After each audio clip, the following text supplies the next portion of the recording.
ikaw pala. Gusto ba? Eto na naman.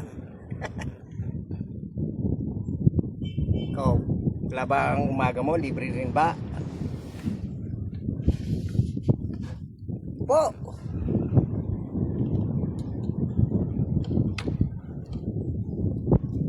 Ba meriendang baon mo? May baon ka? O Skyflakes? Skyflakes.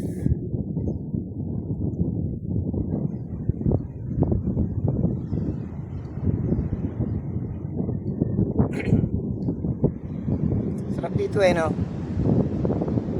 Tahimik.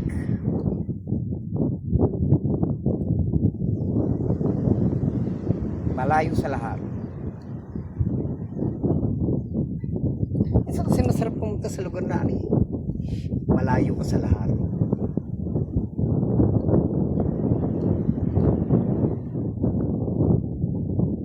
Hindi sa tumatakas ka, pero parang ano lang naman yun yung pintor. Alam mo yung pintor? Yung pintor, habang ginagawa niya yung kanyang masterpiece, hindi pwedeng lagi siyang nakadikit doon. Ang pintor laging lumalayo siya doon sa kanyang ginagawa.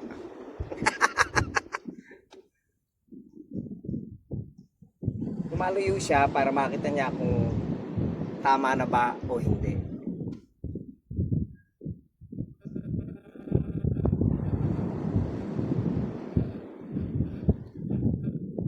Ganun lang naman sa buhay.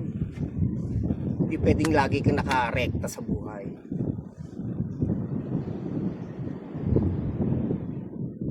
Madalas ka dapat lumalayo ka eh.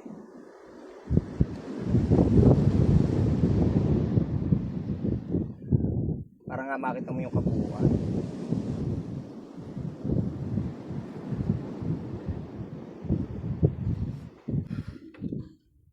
Kaya dito sa dagat, lawak.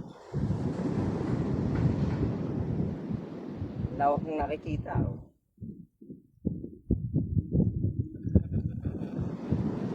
Alam mo, yung ganyan kapaligiran, nakakapagpalawak yan ng pangunawa. Magiging mas mapangunawa ka sa lahat ng bagay.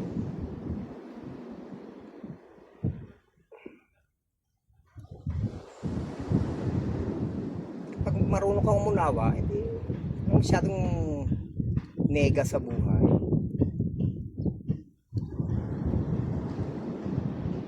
Naintindihan mo kung bakit si Kanon ay ganyan, si Kanon ay ganyan. Kaya na nagagalit.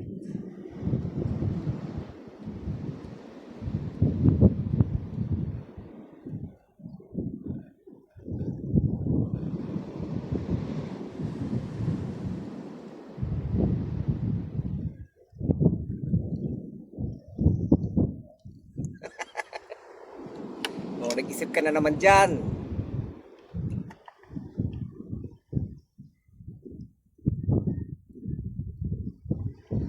Yan talaga buhay eh. Dahil problema.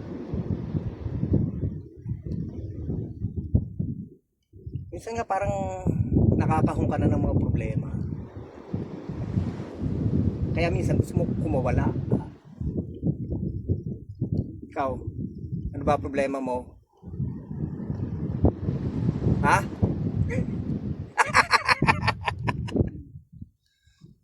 Pera, asawa, pamilya, trabaho, kaibigan, politika, ang daming problema. Hindi na nga naubos eh.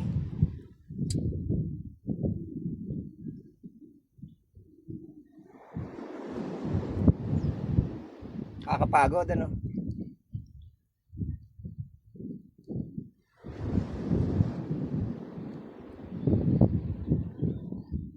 Gusto mo magpahinga eh. Kailangan laging sasabihin kay Lord, pahinga lang, konti lang.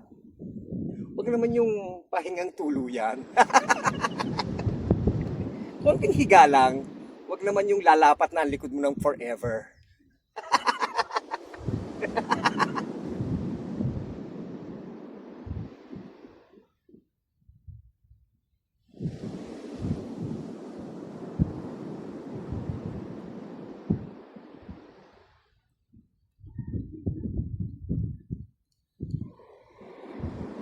Dito kasi malayo, tapos tahimik, tapos walang tao nga. Nakapag-isip kang maigi sa buhay. Ang plano. May plano ka ba? Mga dapat gawin. Mga hindi dapat gawin. Wag na pag-usapan yung ginagawa ng iba. Kaya kayo nagkakaproblema palalo. Pati problema yung ginagawa ng iba, pakikialaman.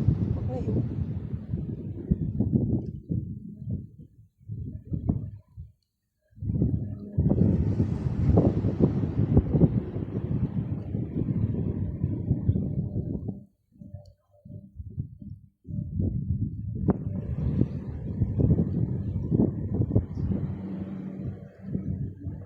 Minsan kaya ako nandito, nakikinig ako maigi sa alon.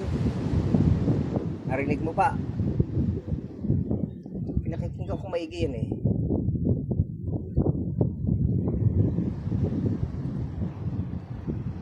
Naririnig mo? Diba? Parang may sinasabi. Ayaw niyan tumigil. Bulong ng bulong.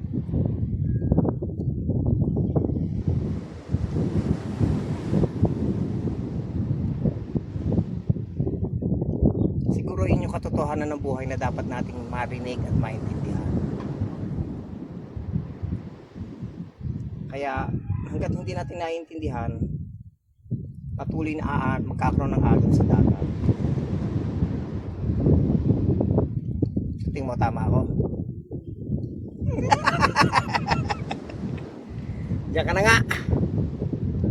Mamumulot muna ako ng mga copies. Dati kasi pinupulot ko rito mga kabibi eh. Pero ngayon pinupulot ko na mga copies. Dami. Ha? Hindi ko kamo alam. Minsan, pag uwi mo sa bahay, ang dami-dami mong kabibing dala. Kasi isip mo, bakit ko ito pinulot? Bakit mo pinulot? Para saan? Ano silbi nun sa buhay mo? Marami naman ganun sa buhay eh. Ano ang ginawa mo? Bakit mo ginawa? Para saan? Dami ganun. Kung iisipin mo maigi sa buhay, puro ganun. Pag-iisip mo, bakit ko nga ba ginawa yun? Kaya ngayon, mamumulot na nga ako ng copies. Diyan ka muna. Ah!